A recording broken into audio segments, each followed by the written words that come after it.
L'atelier de Grand Popo se penchera sur les axes d'amélioration du contenu du formulaire utilisé par la Chambre des comptes de la Cour suprême pour recueillir les déclarations de patrimoine. Il sera donc question de passer en revue les propositions faites lors des ateliers de renforcement de capacité autour de la thématique de la déclaration et du contrôle de patrimoine. Les participants, en tenant compte du droit positif, sont appelés à identifier les propositions nécessaires à l'amélioration de la fiche de déclaration du patrimoine au Bénin. Mais pourquoi autant d'énergie à s'intéresser à la déclaration du patrimoine? Quand on vous met à des postes de responsabilité, quel que soit le niveau où vous êtes, vous devez pouvoir faire la séparation entre les biens publics et vos biens personnels, d'une part.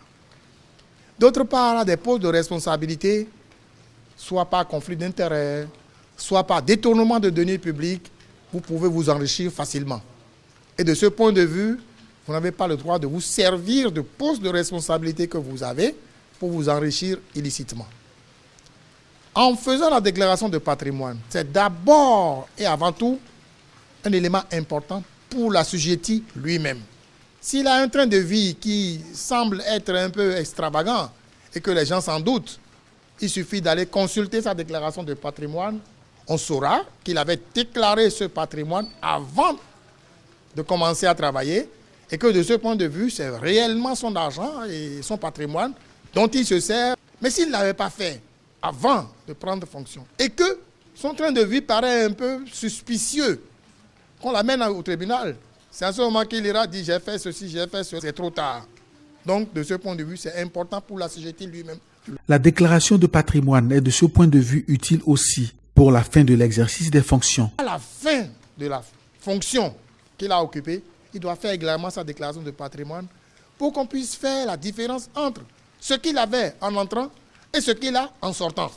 Ça permet également de le mettre à l'aise et de savoir qu'il a vraiment géré les biens publics en bon père de famille. Le Bénin est signataire du protocole de la CEDEAO contre la corruption, de l'Union africaine sur la lutte contre la corruption, le 11 juillet 2003. À Maputo, au Mozambique. Le Bénin a également signé et ratifié la Convention des Nations Unies contre la corruption en décembre 2003, à Mérida, au Mexique. Tous ces textes prévoient la déclaration de patrimoine. Le Bénin n'évolue donc pas en vase clos en matière de lutte contre la corruption, même s'il subit d'énormes dégâts causés par le mal. Nous perdons énormément beaucoup avec la corruption.